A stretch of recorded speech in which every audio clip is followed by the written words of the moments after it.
नमस्कार दोस्तों, मैं आज आपसे बात करूंगा चाइनीज़ लोन ऐप्स के बारे में।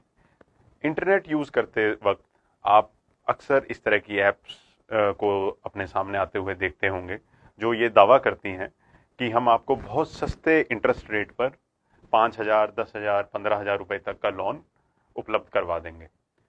इस तरह के फ्रॉड में यूज़र्स जो हैं वो कई बार जानबूझकर या कई बार अनजाने में भी इन चाइनीज़ लोन ऐप्स को डाउनलोड कर लेते हैं। इन ऐप्स की खासियत ये है कि ये एक बार में एक ऐप नहीं डाउनलोड होगी, ये 2-3 या गुच्छे में कुछ ऐप्स डाउनलोड हो जाती हैं। इन ऐप्स को फिलहाल आप समझ रहे होंगे कि मेरा लोन प्रोसेसिंग इससे होगा। इसी दरमियान वो आपके मैसेजेस, आपकी फ़ोन गैलरी, आपके कॉन्टेक्ट्स, इन सब चीज़ों को हैक कर लेती है और इनके जो सर्वर हमारे देश से बाहर हैं उनमें ये डेटा ट्रांसफ़र हो जाता है। इस दरमियान आपको एक मैसेज आएगा कि आप अपना पैन कार्ड और आधार कार्ड केवाईसी फॉर्मेलिटीज़ के लिए हमें स्कैन करके दीजिए। आप वो स्कैन करके दे देंगे, 5-7 हज़ार रुपये का लोन वो आपको प्रोसेस करके इमीडिएटली आपके खाते में डलवा दिया जाएगा। लेकिन कुछ समय बीतने के बाद, हफ्ता 10 दिन के बाद, आपको वही कंपनी की तरफ से अप्रोच किया जाएगा ऑनलाइन कि आप का इंटरेस्ट इतना हो गया, आपके यूज़र चार्जेस इतने हो गए। अगर आपने 5,000 का लोन लिया है तो मे बी वो आपका लोन 10,000 का भी बना के एक हफ्ते बाद आपसे बोलें कि अब आप 10,000 रुपये जमा करवाइए।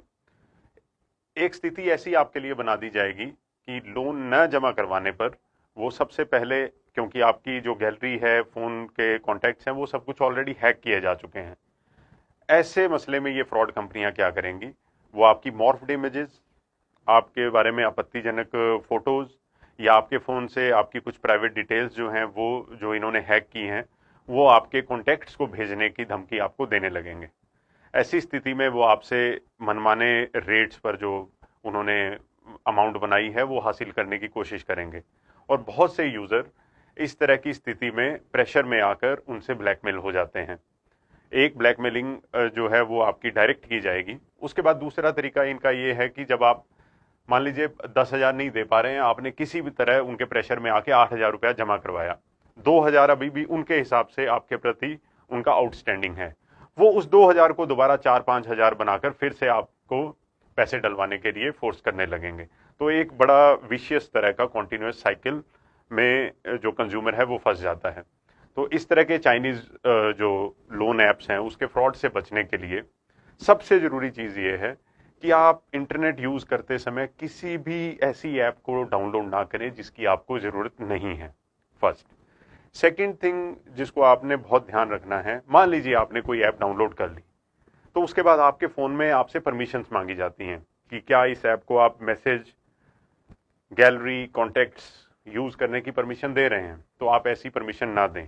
और तीसरी चीज, गलती से आपने ये ऐप डाउनलोड कर ली बट बाय द टाइम आप रियलाइज करते हैं कि नहीं नहीं मुझसे गलत ऐप डाउनलोड हो गई है, आप उस ऐप को अपनी सेटिंग्स में जाकर इमीडिएटली अनइंस्टॉल करें। इस तरह के फ्रॉड से बचने का बेस्ट तरीका है जानकारी। हमारी कोशिश ये है कि आपको इस तरह की जानकारी देकर इस तरह की जो लोन ऐप्स हैं उनको डाउनलोड करने से बचाया जाए।